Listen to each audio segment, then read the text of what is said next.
Mahilig tayo sa puso kaya matutuwa ka talaga sa pinakita ni Draymond Green sa larong ito. Tignan nyo ba naman, tila may pumitik sa tuhod niya rito, clearly siya ay injured mga idol at non-contact injury pa ito which is parang mas hindi pa maganda. Pero kahit na ganyan, hindi po nagpasub si Draymond at laking pasasalamat din siguro ng mga Dubs fans na nanatili siya sa floor kasi napakahalaga nung ginawa niya nung mga oras na ito.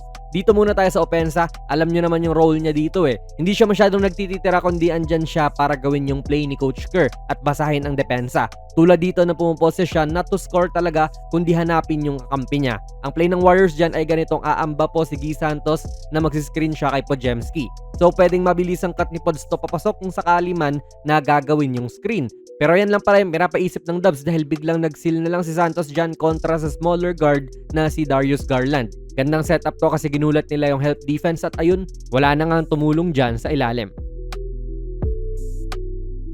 In terms naman po sa depensa dito, hindi pa masyadong intense ang ginagawa ni Draymond. Pero syempre may plano na kagad ang Warriors kung paano i-cover yung best player ng kalaban. Kapag may screen, nilalabanan ni Draymond yan at nakiki-hard hedge pa si Curry dito. So pressure kung pressure talaga ang ginawa ng Warriors dyan para mapigilan si Kawhi. Alam mo ring epektibo yung depensa kapag napapapick up mo yan ng bola. Una hindi naman talaga ball handler tong si Kawhi talaga kaya natitigilan siya sa ganitong mga pagkakataon. Good dito para kay Draymond. So medyo nagka-problema talaga si Kawhi rito mga idol, gawa nung syempre si Draymond po ay isang all-time defender din lalo sa perimeter. Maybe siya pa nga ang pinaka-versatile na defender of all time eh. Maybe yan ah. So kung iti-take ni Kawhi to ng one-on-one, mahihirapan siya probably. Kapag naman gumamit siya ng screen, heto po ang nangyayari. Tinatrap ng Dubs si Kawhi at pinapressure siya sa ibabaw pa lang. Kaya dyan mo rin makikita yung halaga ni Draymond sa isang team eh. Hindi man siya yung big time scorer at Mr. Triple Single pa nga siya, pero dahil mahusay siya na defender, kahit nagkakaedad na, ganitong nagkakadilema yung tinatao niya. Ginawa naman na ni Draymond yung part niya rito and mabuti at ginawa rin ng iba yung kanila at hindi late sa help defense. Good dito sa Dubs mga idol.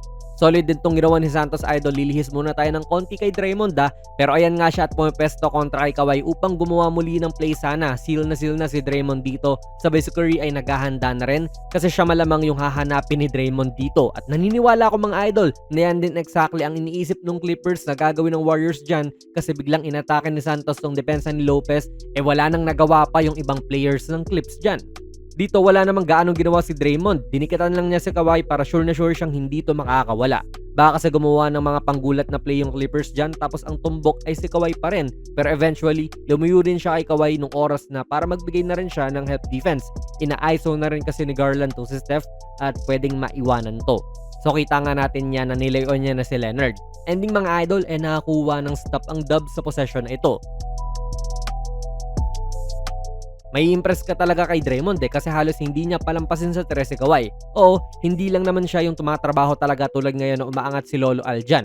Pero bulto talaga ng ganap dito ay dahil kay Draymond. Kita naman natin na hirap talaga si Kawhi na mag-operate dyan at napag-give up na naman sa bola. Hindi lang yan, sa sobrang focus nga rin siya kay Kawhi kahit na off the ball sumusunod pa rin siya para hindi makawala ito. Good di ulit sa Warriors. Then ito yung time na injured na si Green pero pinagpag lang niya dahil patapos na rin naman yung laro. Intense na rin talaga yung depensa niya kay Kawhi at matalino niyang kinorner to sa sideline. So pwedeng diskarte rin to na matutunan natin idol sa depensa na gamitin natin tong mga linya na ito sa ating advantage. Syempre, hindi mo itutulak yung tao mo dyan at foul yun. Pero pwede mong diskartehan din kung paano kayo mapupunta sa ganyang sitwasyon. And kahit naman masalo ni Kawhi to, magiging turnover pa rin yan kasi nasa labas na nga yung mga paa ni Kawhi sa mga oras na ito. Pero still yan para kay Green. On one leg na lang rin talaga siya rito idol at dun ka rin bibilib eh. Pinusuan na lang talaga niya at kahit injured hindi pa rin siya malusutan ni Leonard. Choke job kay Kawhi to pero gayon din ay sobrang masterful na individual defense naman kay Green. Nakukis pa niya si Kawhi with seconds remaining, grabehan din talaga. Kaya para sa akin mga idol, itong si Draymond Green din talaga yung heart and soul nitong Warriors. At pinakita niyo yun kung bakit kontra dito sa Clippers facing elimination tapos last leg na rin niya nagpadayon lang talaga para ma-secure yung panalo. Mahirap din yung assignment niya na bantayan sa Kawhi na mahusay umupensa pero hindi niya pina-score nung siya yung bumabantay sa fourth quarter. Ang tanging score lang po ni Kawhi sa fourth si Horford pa yung tao eh. Kaya Warriors will live to see another day literal kasi makakaharap nila kagad yung Phoenix para sa final spot ng West. Walang pahipahinga halos. Kaya ano pong prediction nyo sa laban na ito?